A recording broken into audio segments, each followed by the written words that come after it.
Hello, everyone. So I oftentimes get asked by adults that they wish they could take a class of mine or just kind of be a fly on the wall when I teach. Um, and since it's summer and we're at a point in American history where we should all be having discussions, I thought I would just kind of throw this together because why not? Um, and I do want to clarify that when teaching, this is more of a like a conversation. But since this is a video, it's more of a lecture. And then also usually I would have students do assignments and reach these conclusions on their own rather than me kind of just talking at them. And this would take about a week or so, I think. But at any rate, I am glad you're listening. I hope this is somewhat interesting to you. I hope you hang in there to the end. And what we're going to talk about today is President Trump's Mount Rushmore 4th of July speech. So yeah, let's just dig right into this.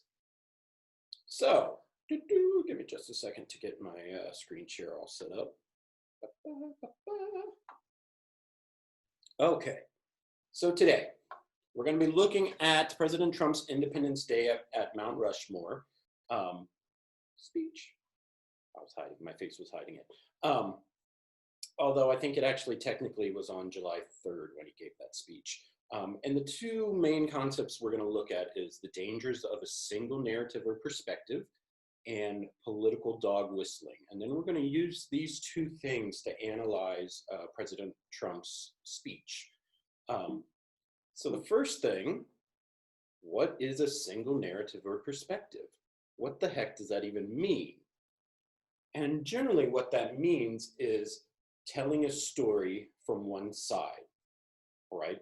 Or viewing your life just from your view.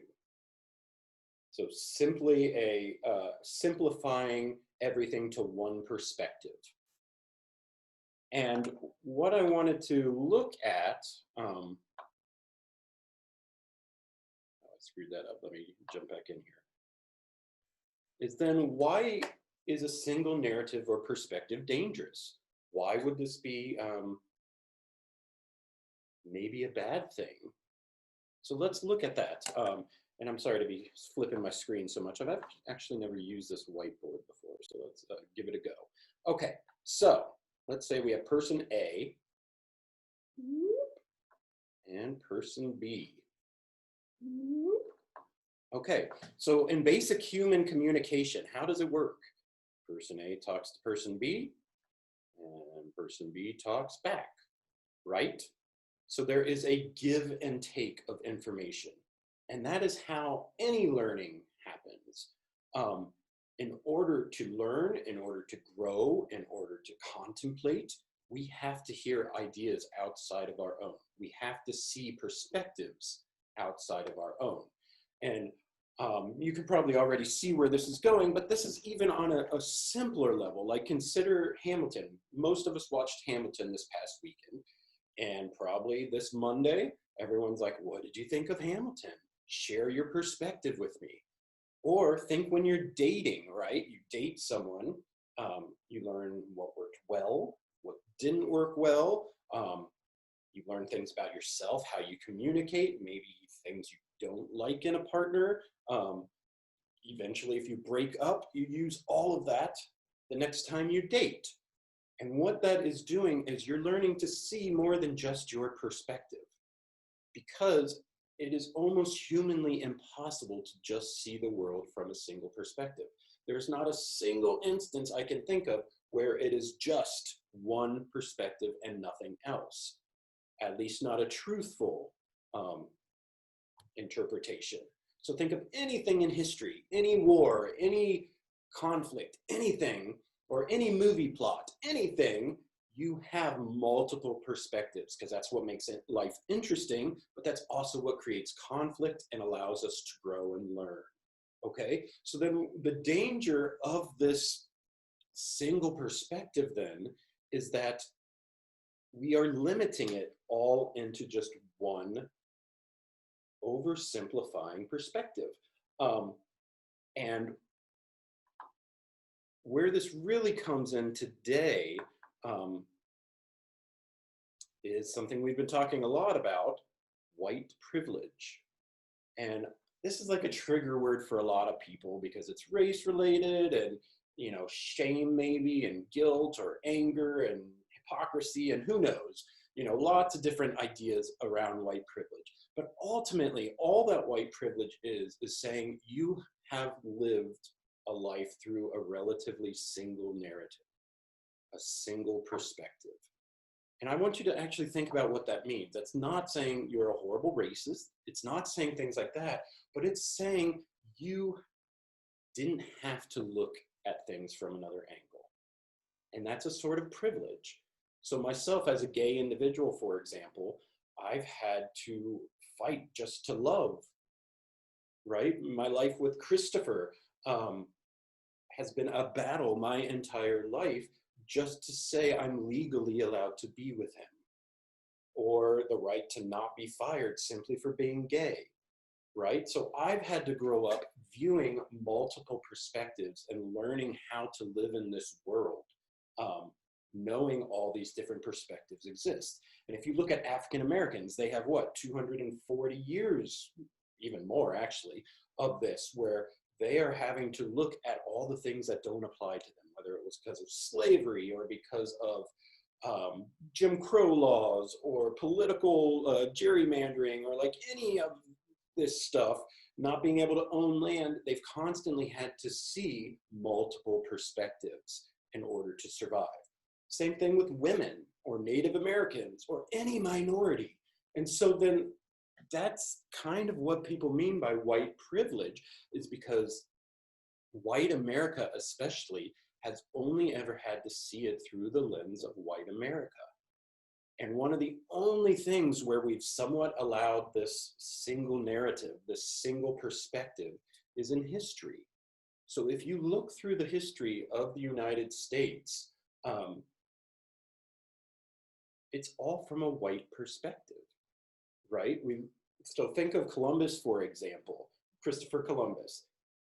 White people saw him as discovering the new world and yay, new economic options, and then leading to America and freedom and all of this stuff. What are the other perspectives of that? Well, he came and he gave disease to all, the native peoples he met. He raped and pillaged and killed. And then he took all their stuff for himself.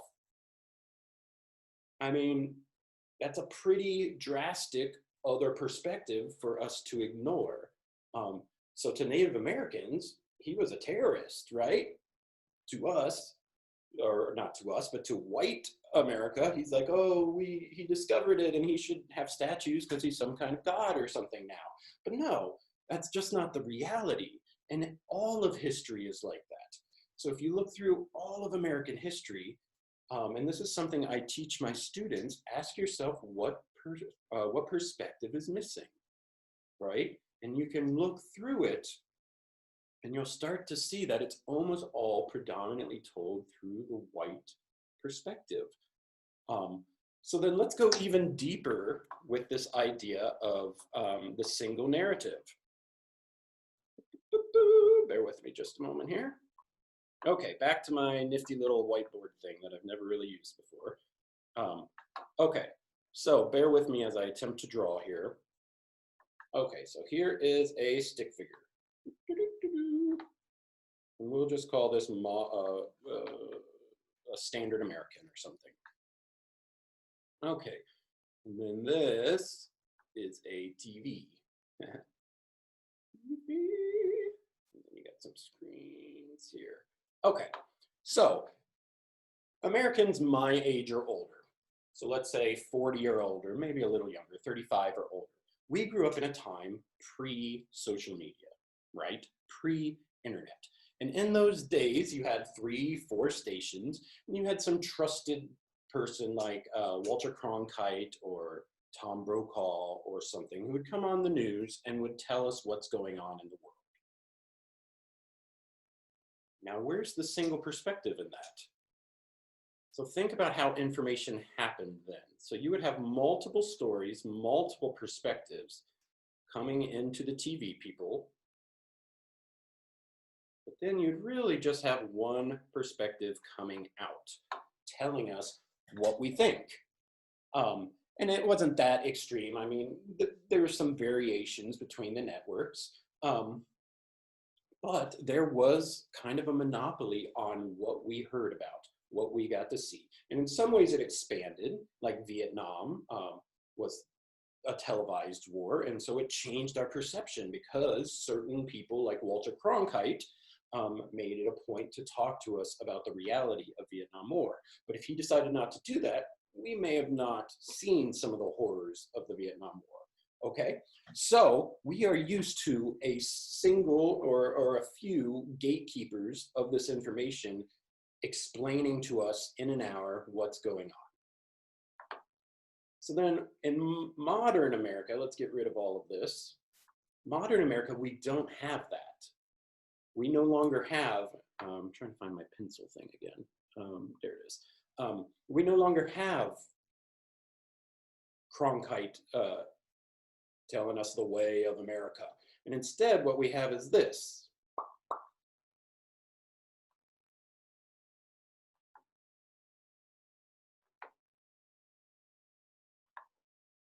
So with social media, all the story, all the truths, and a lot of non-truths are just coming directly to us. We no longer have that filter. We no longer have someone telling us what to think about all of this. It's up to us. It's up to us to learn how to see multiple perspectives and make sense of it. But that's really hard for people 35 or older because we are not used to that. We are used to the talking heads on TV telling us what to think. And that's why I think some of the younger generation, they're completely cool with social media. They know how to make sense of it. They know how to filter through truth and bullshit. We don't, right? And so what's happening is we're getting more truth and more perspective than ever. And yet, especially Americans of a certain age, are told that there's only a single perspective they should know, both in history and in how they're receiving their current events. So then what this leads to is things like Fox News, where 40% of our country then will only get its news from Fox News. Why? Because it's a safe, easy way to hear information. And especially if they're saying things you believe in, and they keep reaffirming that, then hey, it's comforting. And then on top of it, you have a president who says everything, all of this is fake news. Fake news, all this new information you're getting, all these new perspectives are just fake, except for the one perspective he agrees on, which is usually Fox News. So think about that. So that's the danger of the single perspective. There's no such thing, and yet in American history, we've kind of relied on it. And so that's kind of what we're being forced with right now, especially white America, is we're waking up because of social media and realizing, wait a minute, what do you mean? There's this whole African American history where they've been like brutalized in the 1920s and things like that. Or what do you mean there's Muslims in the world, right? All of a sudden, white America is being forced to look at multiple perspectives, and there's a certain faction that's resisting it, especially with our president. So then when you're looking at this social media, something I always recommend, and I mentioned this already, is every story you read, no matter what side it is, ask what perspective is missing. If they're telling a story about Mount Rushmore and how great it is, what perspective's missing, or vice versa. I actually read Fox News quite a bit because I want to know what both sides are doing and thinking so that I can reach a logical conclusion. We no longer have a Walter Cronkite to decide it for us. We are now the filter ourselves. And so we have to read it all, or at least some of it, and reach our own conclusions, right? So then the next thing I want to talk about is political dog whistling. Okay, so political dog whistling. I'll just read my nifty little explanation here. Dog whistle politics is political messaging employing coded language that appears to mean one thing to the general population, but has an additional difference or more significant resonance for a targeted subgroup. So what that means, basically, is that this happens a lot in politics, especially since the 1970s or so. It's definitely picked up, although it's happened forever. When you're talking, you say one thing that the general population's like, okay, but it's using words or winks to a subgroup, and oftentimes it's racially connected. An example, this isn't racial, but an example is, let's say you go to a party with your partner or significant other or friends, and you're ready to leave, but the host comes up and says, hey, you enjoying the party? And you're like, yes, I love this party. I'm gonna be so sorry to go. But if your partner there, you're like, I'm gonna be so sorry to go, right?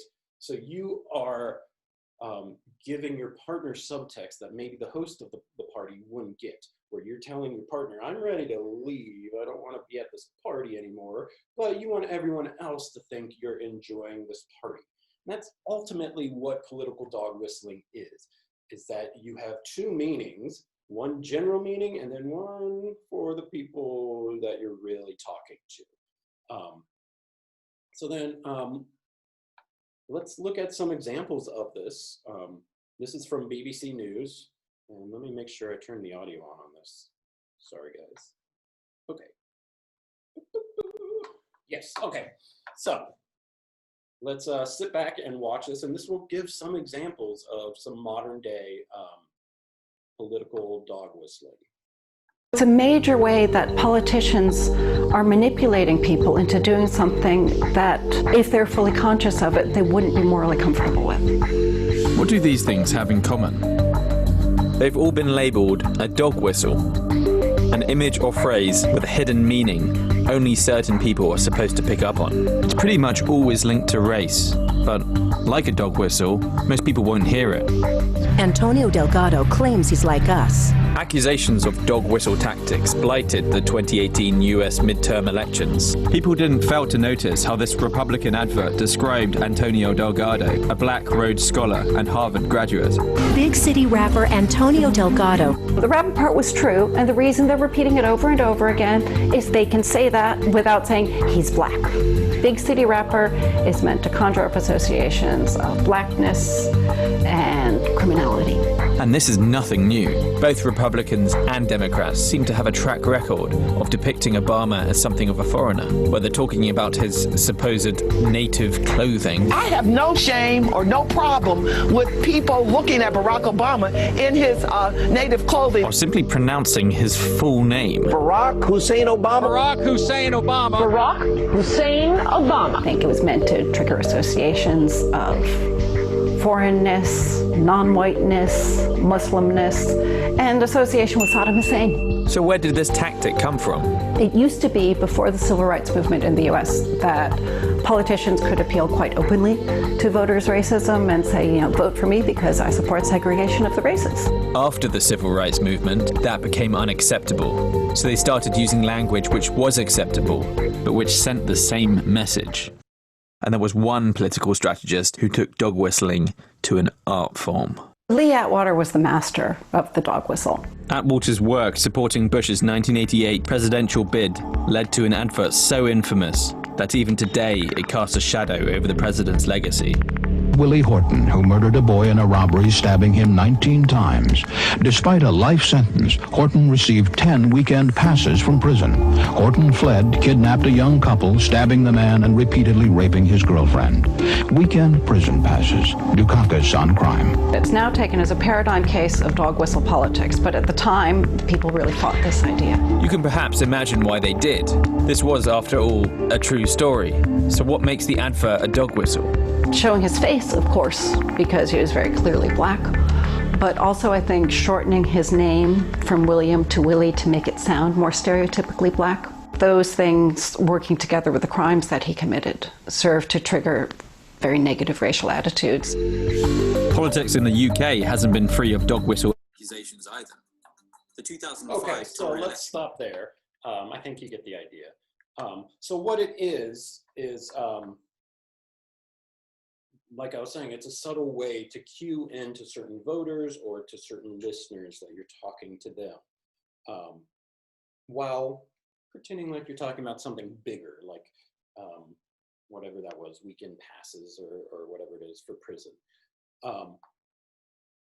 So then President Trump does this quite a bit. And to be honest, he's really, really bad at it. Nixon was pretty good at it and had what's called the Southern strategy to kind of sweep into office, where he hinted that he was racist. Not necessarily racist, but he said, I'm going to support your racist inclinations to be elected. But President Trump, it's almost not a political dog whistle because it's so blatant and really badly done. But for example, you've probably seen this meme going around, or it was going around like Facebook. Okay, so here are two tweets from President Trump. And where's my little pencil tool? Come back, pencil tool. Oh, well, it didn't come back. And the top one is when he was talking about Black Lives Matters, right? So these thugs are dishonoring the memory of George Floyd, and I won't let it happen. And then later he says, when the looting starts, the shooting starts. Okay, so think about the terminology there, the idea of thug, right? That goes back to like the crack cocaine epidemic of the 80s and 90s, right? Thug lifestyle, like Tupac and all of that type of stuff that emerged from that whole situation. And it's a very racially charged term. Like, you don't call white people thugs generally. But then, which was super controversial, he said the looting starts, the shooting starts, right? So compare it to the right-wing white militia folk who surrounded the state capitol in Michigan with armed weapons, right? And Donald Trump says these are very good people, very different from the thugs, right? See them, talk to them, make a deal. So right there, you're seeing a completely different approach, where he's saying white people who were protesting that they couldn't go outside because of the virus are very good people, even though they were surrounding state capitals with semi-automatic weapons. They're very good people that you just need to talk to and strike up a deal. But Black Lives Matter are thugs that basically should be shot, right? So that is a very clear dog whistle, political dog whistle, because think of what he's suggesting to the people reading it. Not only is it racist, but if you tend to be someone who believes in white supremacy, he's saying he supports you. You're very good people. And he's agreeing with your single perspective there, right? And then there's a whole bunch of cartoons and stuff like that.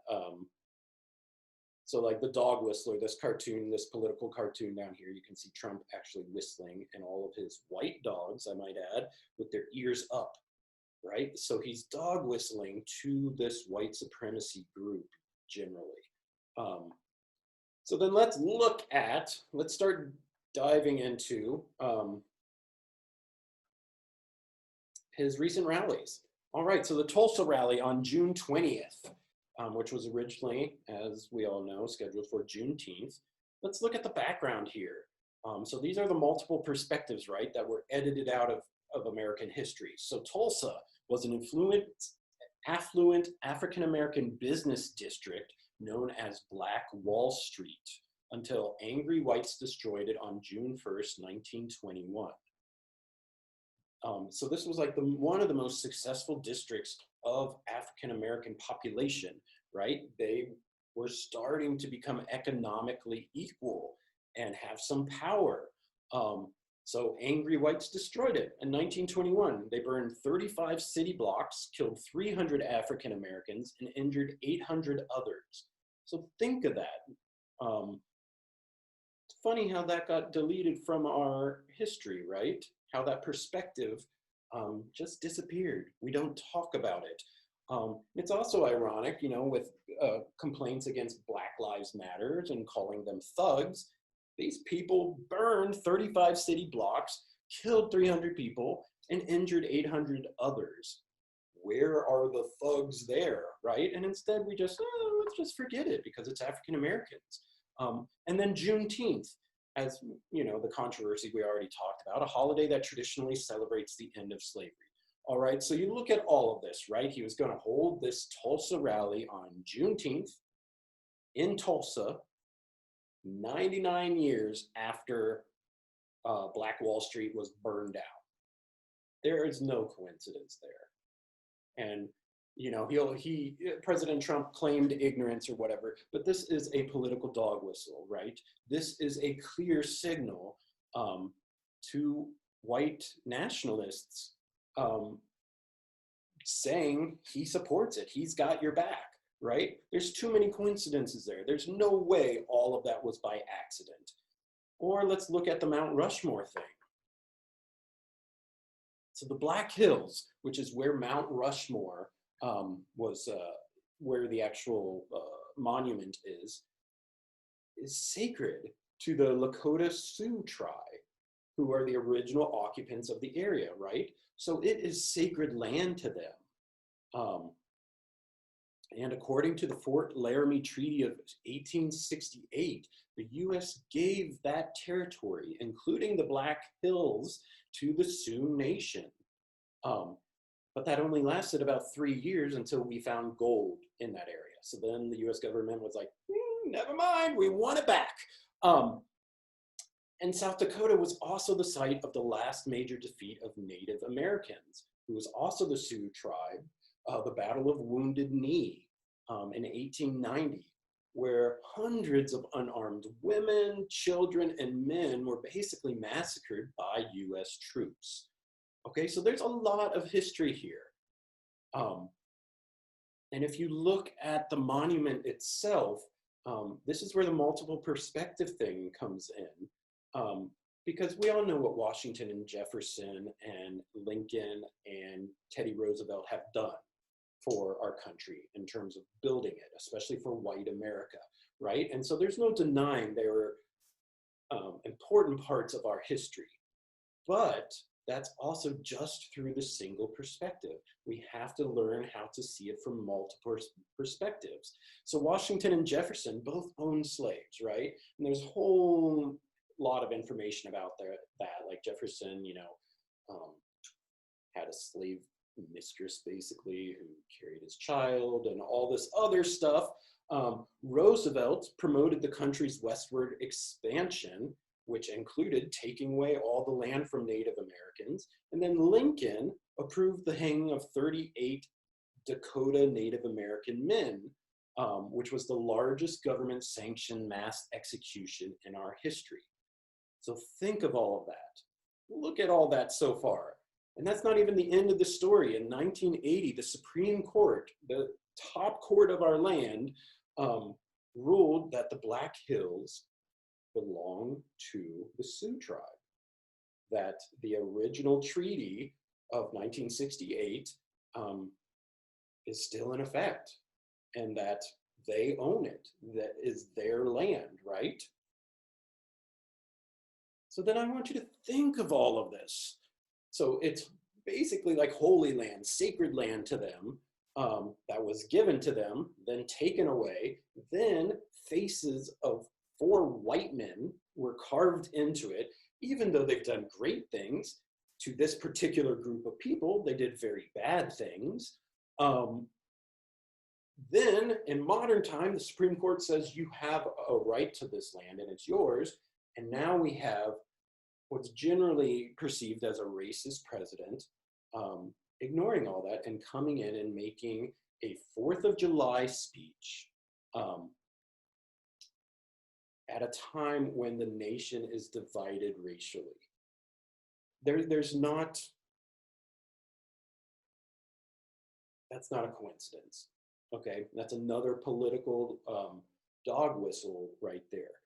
He knows the history of Mount Rushmore, right? And instead, and we'll see it when we look at his speech, what he's saying is that that doesn't matter. Let's stick to the single perspective of white history. So here's a quote I just want to share. Go away, little tag thing. Nothing stands as a greater reminder to the great Sioux nation of a country that cannot keep a promise or treaty than the faces carved into our sacred land on what the United States called Mount Rushmore. So I want you to think of that for all this uproar over Confederate statues and stuff and destroying our heritage. Where's the uproar over destroying their sacred land, right? I mean, can you imagine if, I don't know what we consider sacred land, but if you're Christian, like if people got rid of Jerusalem or Bethlehem or any of those like sacred places, the uproar that you would have. But since the Native American history is not part of our single narrative, everyone's like, it's okay because these white guys were good for me. So now let's take a look then at President Trump's recent speech at Mount Rushmore. So this is taken directly from whitehouse.gov. These are his exact words. And I'm not going to go through all of it. You can feel free to read through it if you want. But I just wanted to point out some of the things here. And when we look through this, when we look through this, I want you to think of two things. First of all, think what perspective is missing from this speech. So what perspective is he coming from and discussing? And secondly, I want you to think, where are the political dog whistles? So who is he really talking to here? Excuse me while I drink some coffee. Okay, so right off the bat, he says, there could be no better place to celebrate America's independence than beneath this magnificent, incredible, majestic mountain and monument to the greatest Americans who have ever lived. Okay, so from a white perspective, right, white history, single narrative, you're like, yeah, these guys were awesome. They built our country. But think of it, right down the road, you had the entire Sioux tribe who owns the land, and technically President Trump was trespassing. They are protesting President Trump. And here he's saying these are the greatest Americans who have ever lived. Think of that. We just went through how all four of those presidents did some pretty questionable things to minorities. And yet he's saying they're the greatest Americans who had ever lived. That's kind of interesting. And then he goes on to say, this monument will never be desecrated, which to my knowledge, no one's trying to desecrate it, but whatever. And Mount Rushmore will stand forever as an eternal tribute to our forefathers and to our freedom. Okay, again, from the white single perspective, you're like, okay, that's awesome, yay America. But if you are one of those Native Americans, think of what that's saying. To our freedom. Whose freedom is he talking about? He's not talking about the Native American freedom, right? Because that is in no way a tribute to their freedom. And we know at least two of them had slaves.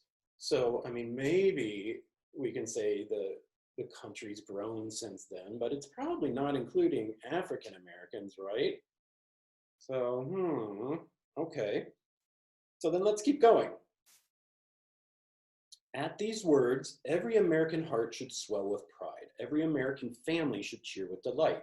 And every patriot should be filled with joy because you live in the most magnificent country in the history of the world, and it will soon be greater than ever before. And again, that's an applause line. That's a yay America line, right? But this is at a time when we have racial unrest and racial division, unlike we've seen since 1968, okay?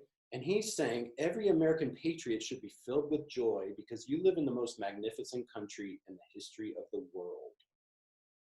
Well, That's not true for African Americans right now, right? They're being killed by police on the street, and they are getting COVID at much higher rates, and they aren't being paid the same. And right, you know the rest. And we know that's not the Native Americans, because talking at Mount Rushmore is a big fuck you to them.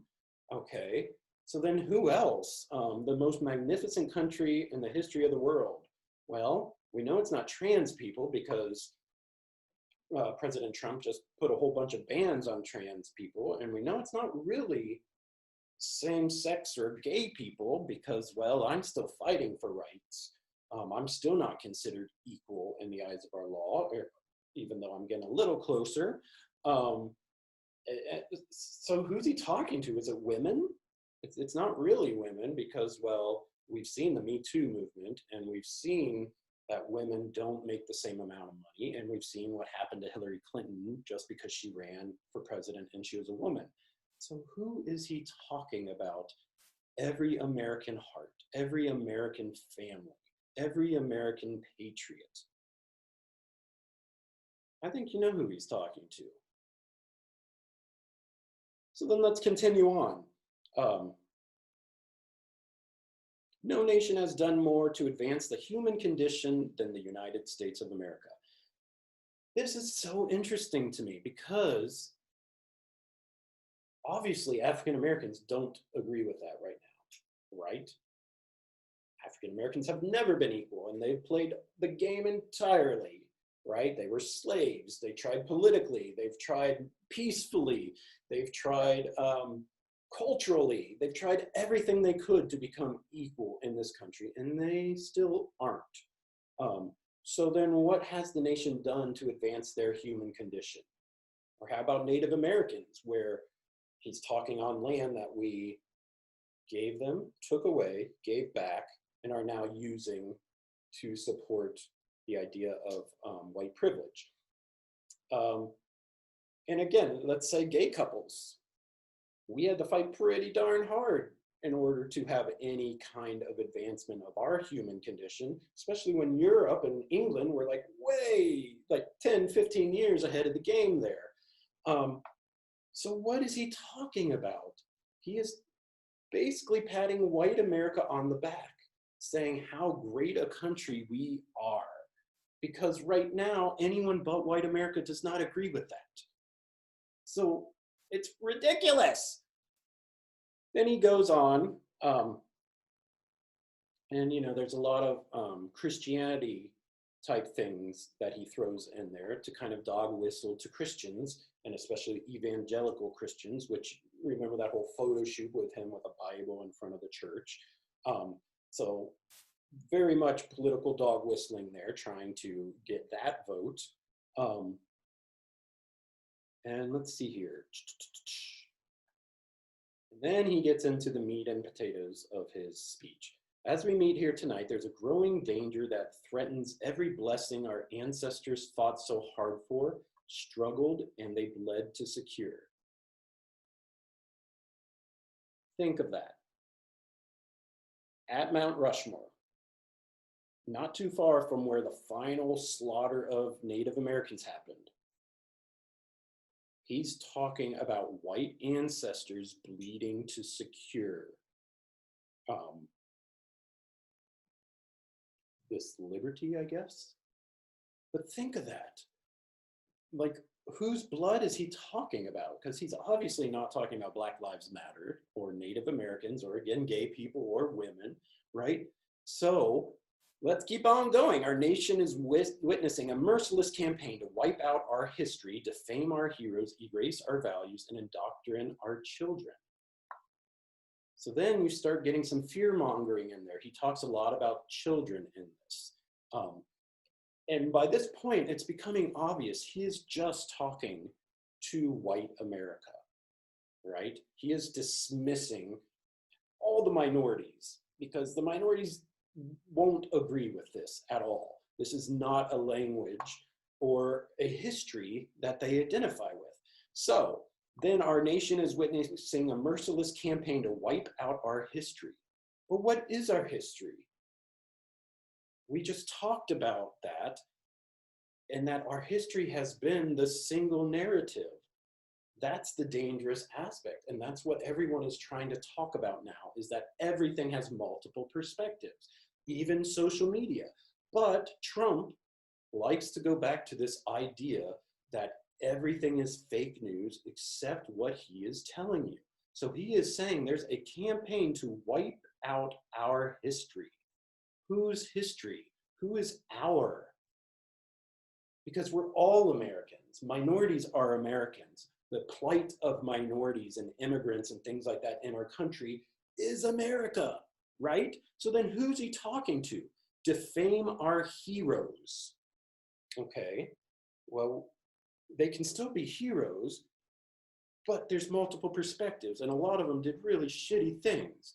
Erase our values. What values are you talking about? Because, again, Tulsa, we slaughtered African Americans, and he had a rally there. Mount Rushmore, we slaughtered Native Americans, at least not at Rushmore, but Bended Knee, and we went back on promises. So whose values is he talking about? And then indoctrinate our children. Like, that is creepy talk there. So then he goes even further.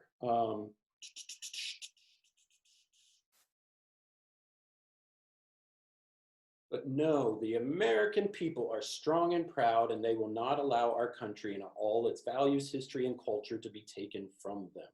So he is now establishing an us versus them thing, right? My perspective is the only one. Everything else is a danger, and that we will not allow these multiple perspectives to change us, and we will fight for it.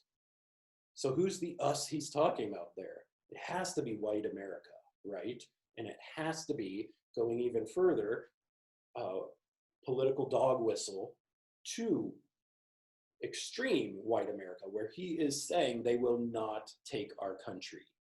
So think about that. So he is splitting America up into us versus them, rather than look at multiple perspectives. And I don't want to keep going because I think you get the point, but he continues driving this home.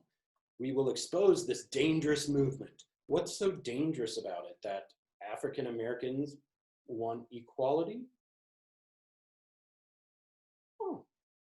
That Native Americans want to be able to govern their own land like they legally are allowed to?